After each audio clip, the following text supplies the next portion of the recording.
Are you thinking about taking an autistic child on a Disney cruise? Maybe you're wondering, will the crowds be too much? What happens if my child has a meltdown? Can they go to the kids' clubs? What about the guest muster drill? What if they don't eat the food? The answer is, it absolutely can. But there are some things I want you to know before you ever step on a ship. In this series, I'll walk you through the entire experience, from preparing at home to embarkation, the muster drill, your stateroom, dining, entertainment, kids' clubs, ports, and debarkation. If you find this information helpful, please like and subscribe. So, let's get started. Before you book, first, let's talk about something important. Don't assume that every part of a Disney cruise will automatically work for your child. Every autistic child is different. Some love stimulation, while others are sensitive to sound, crowds, or changes in routine. Before booking, think about your child's specific needs. Ask yourself, how does my child handle crowds and loud noises? Are flashing lights a problem? Can they tolerate waiting? Can they communicate when they need help or a break? Are they comfortable being separated from you? How do they handle changes to their routine? Are there foods they absolutely will or won't eat? What happens when they become overwhelmed? This is not about deciding whether your child is autistic enough to cruise. It's about figuring out what support and preparation your child needs. Before your cruise, learn the layout of your ship. Download the ship's deck plans and locate your stateroom. Find the nearest elevators and the areas you'll visit most, such as dining venues, the theater, and kids' clubs. Knowing where things are can make the first day much less overwhelming. A great resource is Disney Cruise Line blog. They have deck plans for the Disney ships along with past personal navigators. You can use those navigators to get an idea of what a day on your ship might look like.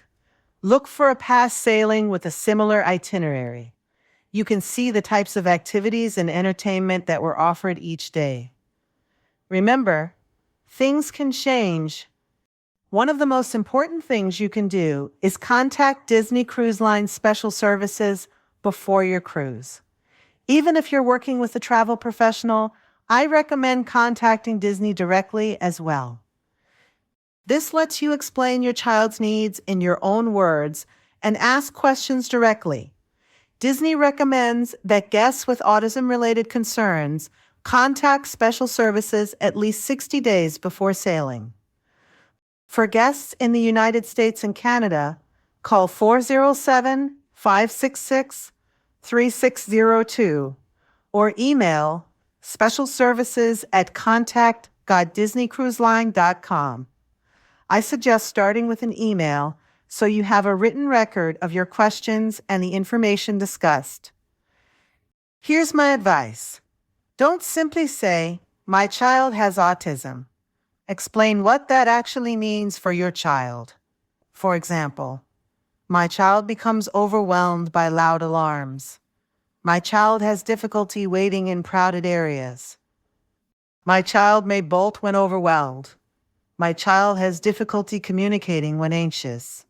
My child cannot tolerate flashing lights.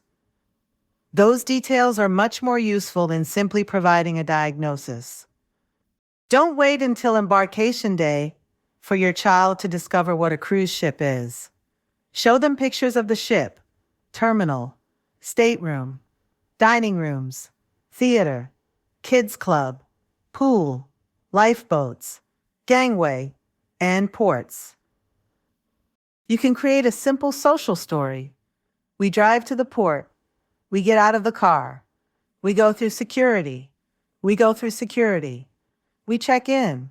We wait. We board the ship. We find our room. We have lunch. We practice the muster drill. That predictability can help. Disney provides a free 30-page printable My Disney Cruise activity booklet designed to help younger cruisers understand what to expect.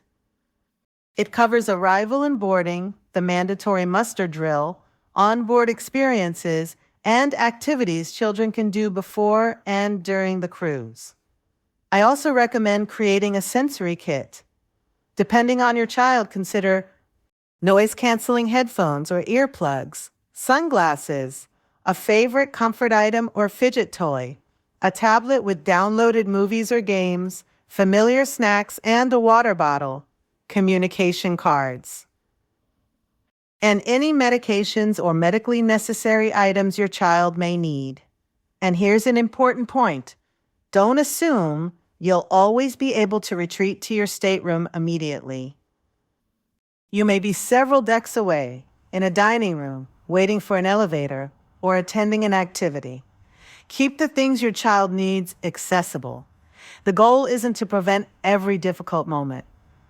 It's to recognize when your child is becoming overwhelmed and have a plan for what you'll do next.